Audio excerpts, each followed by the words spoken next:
Hi, my name is Renee Rizzo.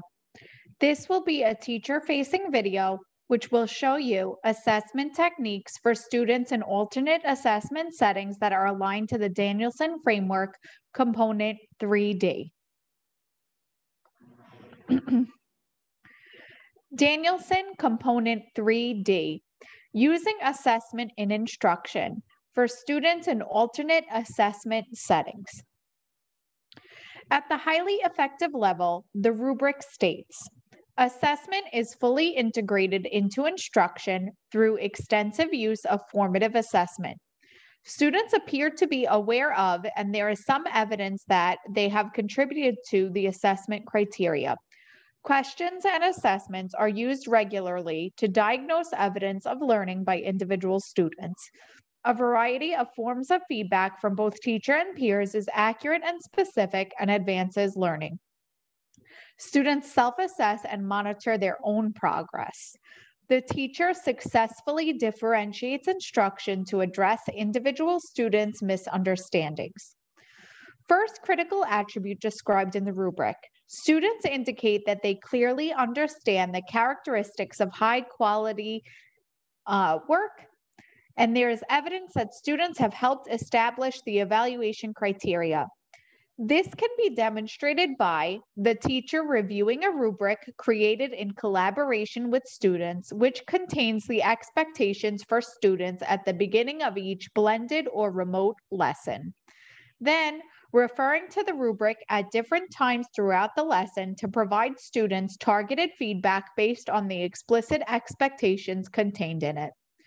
The rubric should be written in language that is appropriate to the comprehension level of students, with picture supports and/or video modeling if necessary, to support student understanding of the lesson objectives.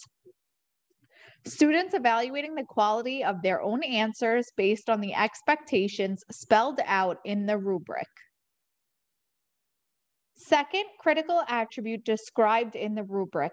The teacher is constantly taking the pulse of the class. Monitoring of student understanding is sophisticated and continuous and makes use of strategies to elicit information about individual student understanding. Teachers can demonstrate they are constantly taking the pulse of the class by awarding students points in Class Dojo for correctly answered questions. Higher order thinking questions, defined as questions with increasing complexity on the depth of knowledge wheel, can be awarded a greater point value. Teachers should adjust their teaching strategies and questioning techniques to address student misunderstandings or misconceptions in the moment. Real-time decision-making shows that the teacher has his or her finger on the pulse of the classroom. Third critical attribute described in the rubric. Students monitor their own understanding either on their own initiative or as a result of tasks set by the teacher. When in person, students can be awarded some physical manipulative to keep track of correctly answered questions, including, but not limited to, Post-its, stickers, poker chips, beads, or paper clips. I used to provide each student an index card with their name on it. Students each had a shower caddy on their desk with a container of paper clips inside of it. Students were directed to award themselves a paper clip for each correctly answered question. At the end of each lesson, I or a staff member would record the number of paper clips earned in each lesson to monitor student progress. To make this monitoring more sophisticated, the teacher can print out student IEP goals and place them on student desks.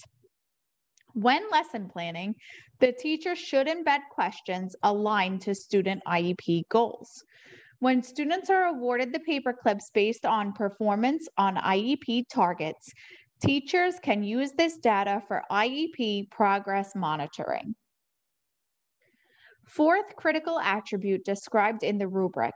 High quality feedback comes from many sources, including students. It is specific and focused on improvement. Students who can independently provide their peers with complete and respectful feedback throughout the lesson should be encouraged to do so. If students need scaffolded support to provide feedback, they should be provided prompts by the teacher, such as, "You did a great job with blank because you blank. You can do an even better job next time if you blank." Students who need even more support should be provided multiple choice options of appropriate feedback.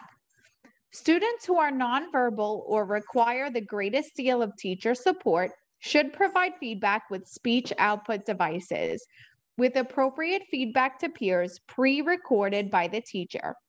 Students should make eye contact when providing pre-recorded feedback to peers.